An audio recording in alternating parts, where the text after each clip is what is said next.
হয়নে নহয় হয়নে নহয় হয়নে নহয় সেইকাৰণে মই আপোনালোকৰ ওচৰলৈ আহিছো যে অসমৰ যিমান বিৰোধী দল আছে ৰাইজৰ দল কংগ্ৰেছ অসম জাতীয় পৰিষদ CPI CPM CPIML সব আমি একলগ হ'ব লাগে আৰু সবে মিলি মেলি চকীৰে সৈতে মামা আৰু চাচাক বান্ধি লৈ ব্ৰহ্মপুত্ৰত দলিয়াই দিছে হয়নে নহয় এওঁলোকে যদি কিবা পলিটিক্স কৰিবলৈ মন আছে বাংলাদেশত গৈ কৰক ব্ৰহ্মপুত্ৰত দি দিলে বাংলাদেশ গুচি যাব নে নাই তেওঁলোকে তাত পলিটিক্স কৰক অসমত আৰু হিন্দু মুছলমানৰ কাজিয়া কৰাই থাকিব নালাগে হয়নে নহয় কওক আমনি লাগিছে নে বা হিন্দু মুছলমান কৰি আমনি লাগিছে নে নাই আৰে ক'ব লাগিছিলে যে বস্তুৰ দাম কমাও কয় বোলে মুছলমানে দেশখন খালে হয়নে নহয় আমি জানো যে মুছলমানেও দেশ পোৱা নাই হিন্দুৱেও দেশ পোৱা নাই খ্ৰীষ্টানেও দেশ পোৱা নাই দেশ খাইছে হিমন্ত বিশ্ব শৰ্মা আৰু অজহৰুদ্দিন আজমলে হয়নে নহয় তেওঁলোকে দেশখন খাইছে গতিকে এওঁলোকক যদি ব্ৰহ্মপুত্ৰত বিসৰ্জন নিদিওঁ তেতিয়াহ'লে কোনো পধ্যে দেশৰ মানুহবিলাকে শান্তিত খাবলৈ নাপাওঁ আপোনালোকে চবকে চাওঁ মই এটা হিন্দু ল'ৰা তেওঁলোকে কৈ থাকে যে ভাৰতখন হিন্দুৰ দেশ আমি হিন্দুৰ দেশ বনাম তেতিয়াহ'লে মোৰ কাৰণে পেট্ৰল আৰু ডিজেলটোৰ দামটো কমাই দিয়া মুছলমানতকে হয়নে নহয় আজিৰ দিনটোত আপোনালোকে পেট্ৰল কেইটকাত কিনে কেইটকা 100 টকা ঠিক আছে মুছলমান মানুহক 100 টকা দিয়ক মোক 50 টকা দি দিয়ক মই হিন্দু হয়নে নহয় তেতিয়া মই হিন্দু দলটো ভাল পাম বস্তুৰ মূল্যটো চবৰ কাৰণে সমান কিন্তু ইফালে তোমালোকে হিন্দু উদ্ধাৰ কৰা হয়নে নহয় এইটোতো নহব ভাই এইটোতো নহব ভাই মই আপোনালোকৰ ইয়ালৈ আহি থাকোঁতে যেতিয়া আহি আছো মই দেখিছো যে দবকাৰ চবৰ ঘৰৰ মানুহৰ ঘৰতে ঘৰে ঘৰে ঘৰে ঘৰে ঘৰে ঘৰে তামোল গছ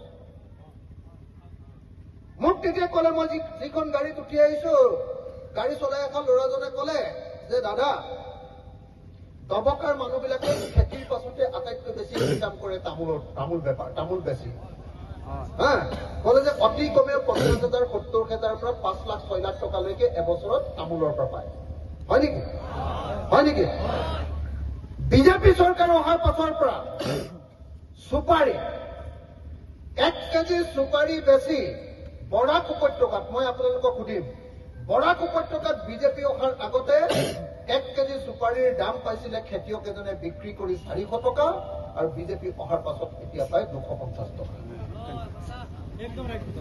আপোনালোকৰ ইয়াত কিমান পায় সুপাৰী শুকান সুপাৰীটো 1 কেজি কেইটকা 250 টকা সেইটো সমানে আগতে কিমান আছিলে 400ৰ পৰা 500লৈকে পাইছিলে হয়নে নহয় এই যে 400ৰ পৰা 500 টকালৈকে পাইছিলে কেনেকে খেতিয়ক বিলাকৰ হিন্দু মুছলমানৰ ৰাজনীতি কৰি কেনেকে খেতিয়কৰ পেটত ঘূৰ মাৰিলে দেখিলেনে কেনেকে দাম কমি গ'ল বস্তুৰ দাম বাঢ়িছে খেতিয়কৰ বস্তু কেনেকে কমি গ'ল কেনেকে কাৰণ আজিৰ দিনটোত হিমন্ত বিশ্ব শৰ্মা চৰকাৰে 1 কেজি সুপাৰীৰ পৰা 55 টকাতকে সিন্ডিকেটৰ 2 নম্বৰী ধন তোলে বুজি পালে নে নাই কি ক'লো কি ক'লো মানে কি কৰিলে যে সুপাৰী বিক্ৰী কৰিব নোৱাৰিবা সুপাৰী ম্যানমাৰৰ পৰা আনিলে সেইটো সুপাৰী বিক্ৰী কৰিব নোৱাৰে হয়নে কিন্তু আমাৰ ইয়াত উৎপাদন কৰা সুপাৰী কিয় বিক্ৰী কৰিব নোৱাৰে এইটোতো আমাৰ সুপাৰী আমি বিক্ৰী কৰিমেই হয়নে নহয় ম্যানমাৰৰ পৰা সুপাৰী অনাটো বিক্ৰী কৰা বন্ধ কৰিব পৰা নাই আমাৰ লোকেল সুপাৰীটো বন্ধ কৰি কৈছে যে গাড়ী যদি পাৰ হ'ব লাগে ৰাস্তাত হিমন্ত বিশ্ব শৰ্মা চৰকাৰক এখন গাড়ীৰ পৰা 12 লাখ টকা দি যাব লাগে তেতিয়া কি হৈ গ'ল এতিয়া সুপাৰী আপোনালোকে বিক্ৰী কৰি আছিলে 400 টকা সুপাৰী এতিয়া 250 টকাত বিক্ৰী কৰিব লাগে 150 টকা আপোনালোকৰ মোমায়েকে সেইটো খাই পেলায় এইটো হিন্দুৰ পৰাও খায়, মুছলমানৰ পৰাও খায়। কথাটো বুজিলে? বুজিলে নে নাই? তাৰমানে মই কি কৈছিলো আহিয়ে, যে খেলটো হিন্দু মুছলমানৰ দেখুৱাই দিয়ে বাহিৰত, ভিতৰি ভিতৰি লুটন। কথাটো বুজিছেনে? ভিতৰি ভিতৰি লুণ্ঠন কৰাৰ বাহিৰে বেলেগ কোনো ৰাস্তা নাই। ভিতৰি ভিতৰি লুণ্ঠন আৰু বাহিৰে বিহাইৰে হিন্দু মুছলমান।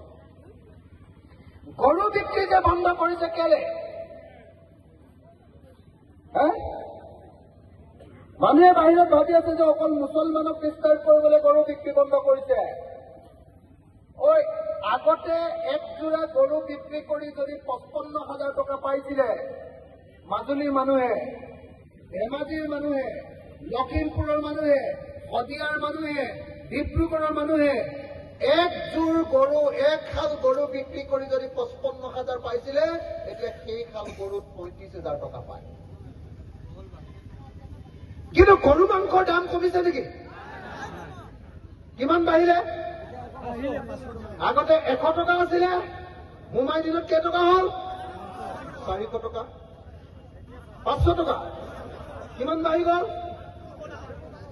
400 টকা মোমাইৰ দিনত গৰু মাংসৰ দাম বাঢ়িলে। মোমায়ে গৰু মাংস নাখায়, কিন্তু গৰু মাংসৰ পৰা পইচা খায়। কথাটো বুজিছে নে নাই? বুজি পাইছে নে নাই? পাইছে নে নাই? চব বেপাৰ। মুছলমানৰ বিৰুদ্ধে এটা কথা কলে মানে 100 কোটি আহিব। কিহৰ পৰা আহিলে? চুপাৰীৰ পৰা, গৰুৰ পৰা। হয়নে?